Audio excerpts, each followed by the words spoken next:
up, my fellow misfits? I'm Courtney Johnson. What's up, my fellow misfits? I'm Matt Gray. So let me ask you this. Let me ask you this. So let me ask you this. Let me ask you this. Let me ask you this. Let me ask you this. So let me ask you this. So let me ask you this. Hey, well, let me ask you this. Let me ask you this. Let me ask you this. Let me ask you this. So let me ask you this.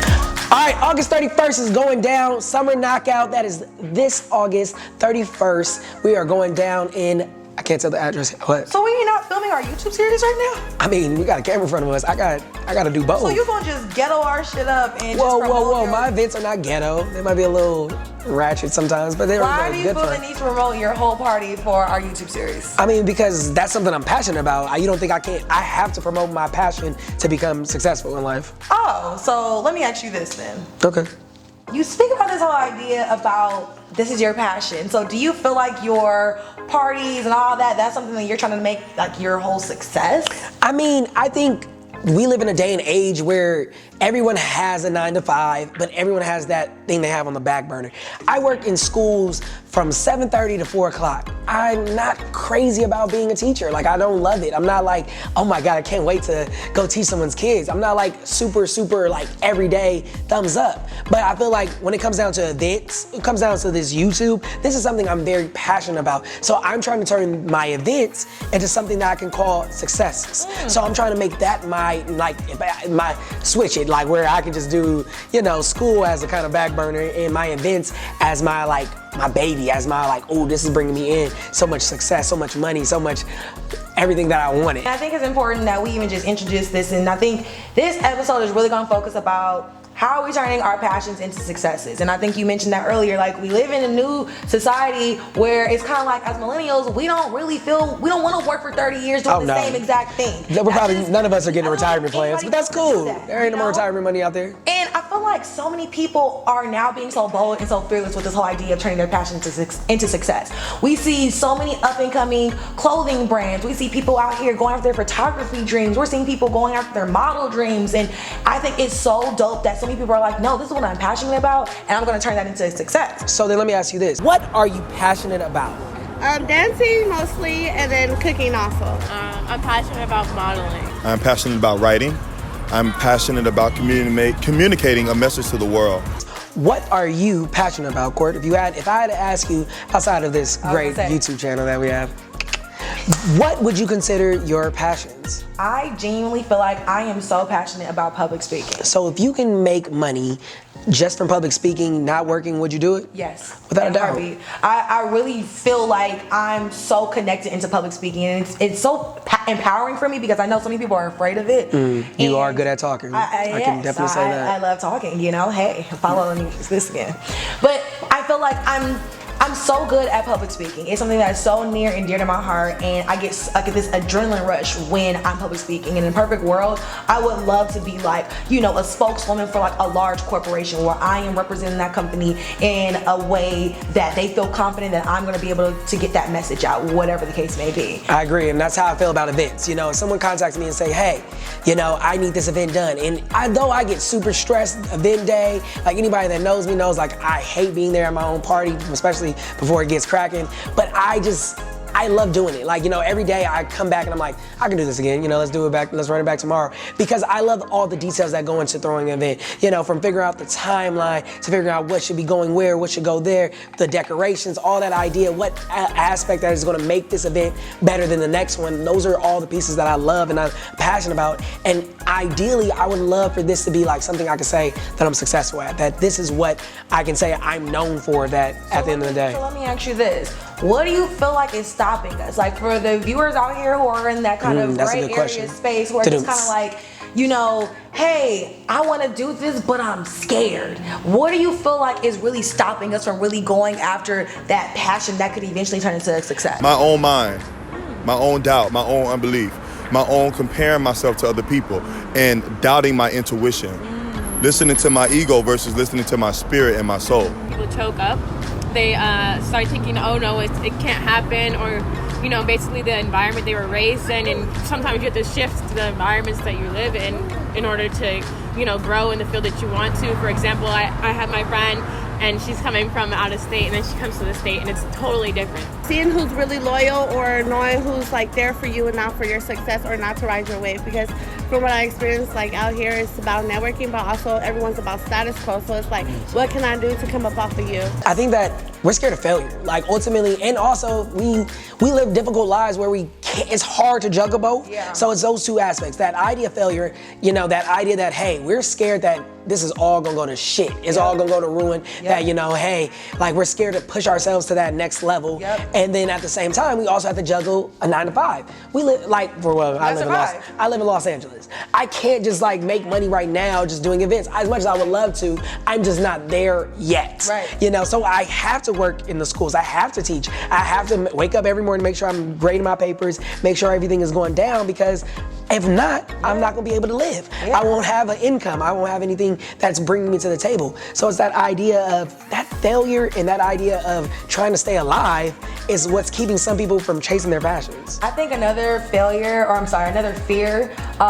is comparing yourself. Like, I feel like I would see certain people, you know, going after their dreams. I'm just kind of like, dang, like somebody's already doing that, you know, like somebody's already doing public speaking. I already see so many people being motivational speakers. I always see, you know, people doing all these different things. I'm just kind of like, nobody's gonna really want to tune into what I'm doing or do what, you know, or listen to what I'm saying, you know? So I think that whole idea of like comparing yourself, that's all, I mean, that contributes to like a fear and a barrier in trying to separate yourself. So, I mean, I don't know, I kind of feel like it's one of those things where I really want to encourage people to just be fearless in this moment. You know, like I really want, even with you promoting your business, like I kind of feel bad for like, you know, You should, definitely. yourself, like, but maybe we should just try to figure out some other ways to get into it. okay, well, you know what, let's do that. We have Spicy Mari Hey with guys. the Spicy Life. How are you doing today, Mari? I'm doing fabulous. It is nice and warm outside. It is caliente. I'm feeling good. Yes. I'm so excited that you're here. I know. Oh my God. This is kind of like a weird, like full circle kind of moment that we're having right now, but okay. Courtney's all grown up. She's hosting now. I'm like, oh, my little baby. Look at this. All right, straight to the chase. Yes, let's do it. Can you describe your journey right now? The journey that made you into who you are right now? Okay, so are we including the 101 and the 405 to the... Oh, Okay, no, we ain't got to talk about that traffic. Okay. We talking about the journey that you would describe to your success. To get to Spicy Life. To get to Spicy Life. Can you first tell us what Spicy Life is? Okay, so the Spicy Life is a relationship consulting firm that I started. I'm a relationship expert. We do matchmaking. It's a life transformative process where we have a marriage and family therapist. We have an image consultant. dope. We also have an online profile makeover, and then we also have an astrologist on board. Dang. And so we all go Full and service. immerse ourselves in your lives and teach you how to become the best version of yourselves so that we can help you get a relationship. That's dope. That's so dope. Some of y'all need this. Y'all might want to go ahead and follow. Court might want to go and follow. I need to call Mari because actually, Mari, I probably do. Court might need Everybody this. needs it. I became a certified relationship coach and got my degree in communications, and then went on to get my master's Where'd you go? in communication out UC Berkeley. No. You thought? I got my master's at USC. Okay, now you do it, Court. Now you do I it. was ready. But it sure? started with Cal, and then I went to USC. All right. Yes, two rivals. What do you think were the trials to success? So I think in my particular situation, the hardest part was merging all of my passions together. Me being an on-air personality, understanding that my niche was relationships and being an on-air relationship expert, but then now building a firm in the process, building a business that I could always lean into and really exercise my gifts and talents. It wasn't enough for me to just use my voice to be able to influence and encourage and to motivate. I now needed to apply those services and really like transform lives. So I want to talk about the idea of success for a quick second. Let's measure that. How are you measuring your success right now? Even just beyond Spicy Life and things that you have going on professionally, but how are you just measuring success right now? So success is different for everybody. Correct. Agreed. For me, I have a whole entire like goal list. Success for me starts though with seeing people and helping people in happy and healthy relationships. Success for me isn't someone walking down the aisle. Success for me isn't like someone just getting it. Success for me is, okay, is this person understanding what a healthy relationship looks like, and now are they mirroring the behavior required for a healthy relationship? So that is like, check. If I can get one of my clients to do that, I'm measuring success right there as a win. My podcast, I define that as something that's successful. Not just how much listenership I have, but who hit me back and said, "Oh my God, I got so much from that."